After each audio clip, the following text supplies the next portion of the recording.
Stoker. Thank you very much, Madam Acting Deputy President. It's not easy for me to stand up here now and speak about the Queen's birthday honours at the moment.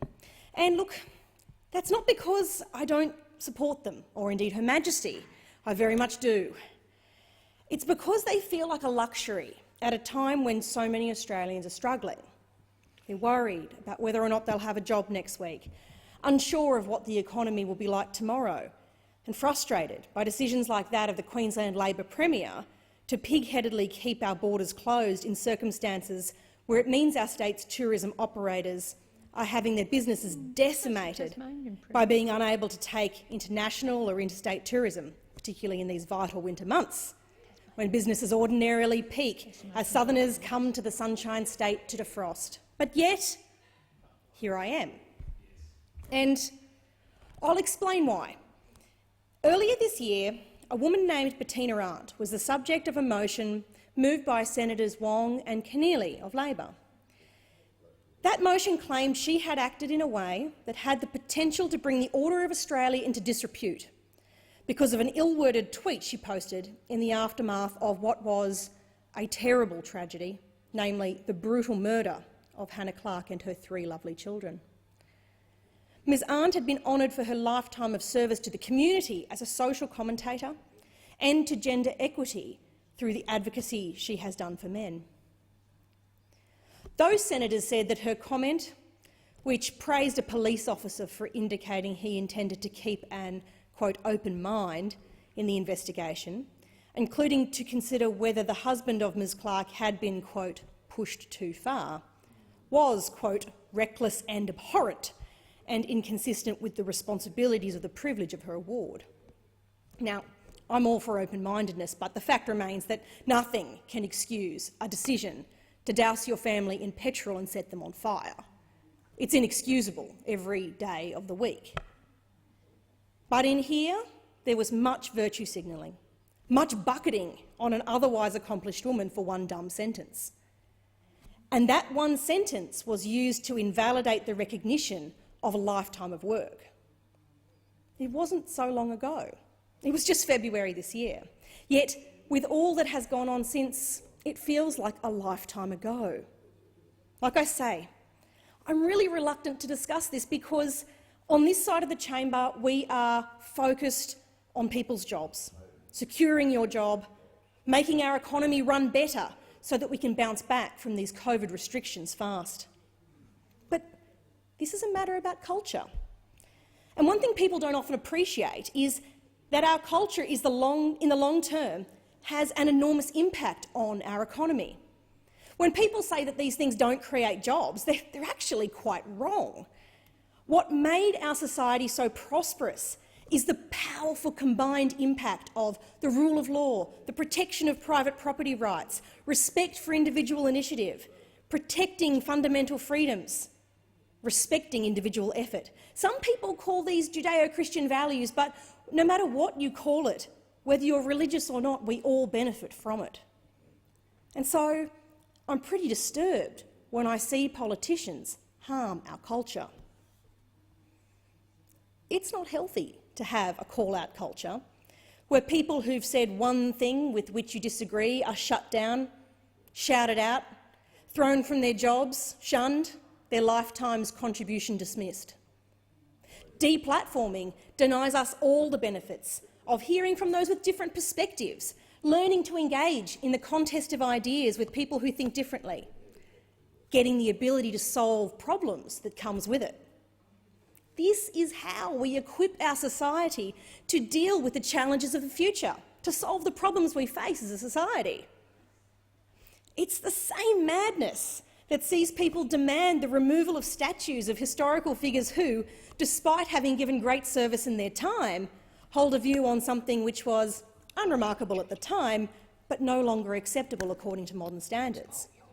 It's the kind of historically blinkered approach that makes undergraduates deface a statue of Churchill with the word racist, which happened this week, by the way. To paraphrase Dan Hannan, if you think he's a racist, you've got to meet the guy he beat. We are still benefiting from that guy's work.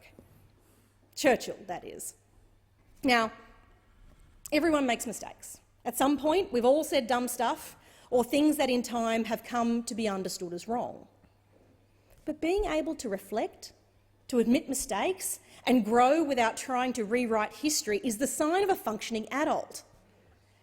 I'm not comfortable with parliamentarians that seek to interfere with the decisions of an independent council that considers which Australians are appropriate to receive an honour. It shouldn't be politicised, because we want all Australians to believe in and respect the integrity of the process by which these people are chosen. While parliamentarians should have input into the criteria by which we award these people, parliamentarians should not get rights of outrage veto on those duly awarded.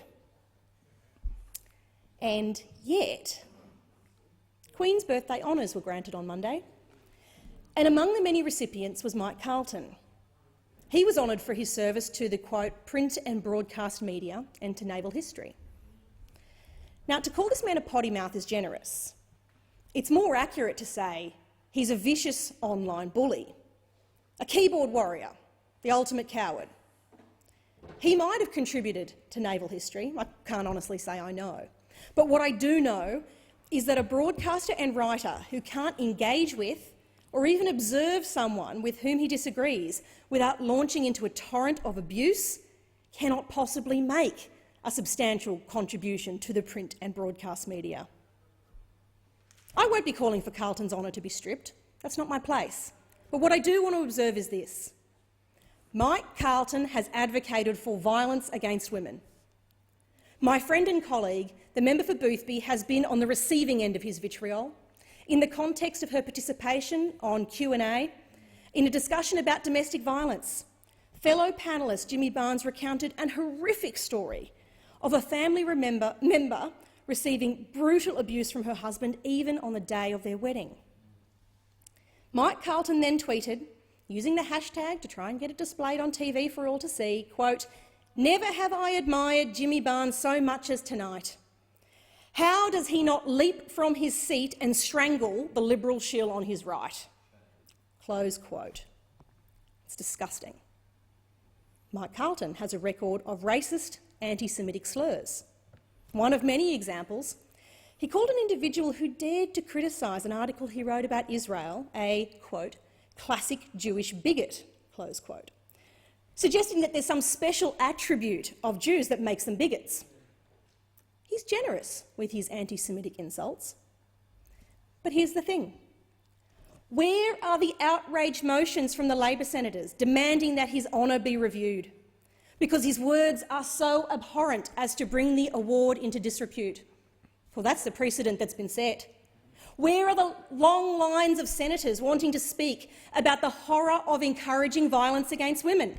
Where are they? Where is the bleating about the horrors of racism we are used to hearing from those opposite? They are deathly silent. Violence against women is wrong. Violence against anyone is wrong. Racism is wrong. This is rank hypocrisy. Because he leans to the political left, Carlton is a protected species. One rule for them, another for everyone else. And so I issue a challenge to Senators Wong and Keneally, and indeed most of the Labor and Green senators. For a change, be consistent. Racism is wrong, whoever says it, whatever their politics, whatever the colour of their skin. Encouraging violence against women or indeed men is wrong, whether the Speaker is a member of your political tribe or not. Reject your usual hypocrisy, which you weaponise so readily to shout down anyone whose political causes don't match your own, to chip away at our culture of being able to agree to disagree without going feral. We may not be perfect, but on this side of the chamber, at least we are intellectually consistent. Thank you, Senator Stoker.